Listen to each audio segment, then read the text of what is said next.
let me tell you about the time when a simple computer error nearly caused World War III. It's 1979, it's the height of the Cold War, and tensions between the US and the USSR are real high.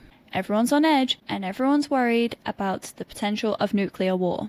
At the North American Aerospace Defense Command, or NORAD, as I'm going to refer to it from here on out because it took me like 5 tries to say that, they were trying to run a routine training scenario.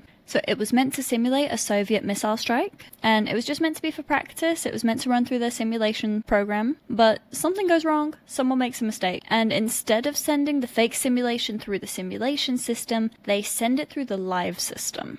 So it goes to the real early warning computers. Within seconds, everyone's screens light up, everyone's on full alert. According to the system, there are hundreds of Soviet missiles heading their way. And so of course everyone goes into a panic frenzy, the commanders are scrambling, phone calls are going everywhere, and the US nuclear bombers are getting ready for takeoff. The US is on the verge of launching a retaliatory strike. But of course, as we know, the president is the one that has to give the order. And just before they're about to alert the president, someone decides to double check the data. When they double check on the satellites, they can see that there are no missiles, no launches, there's just nothing heading their way.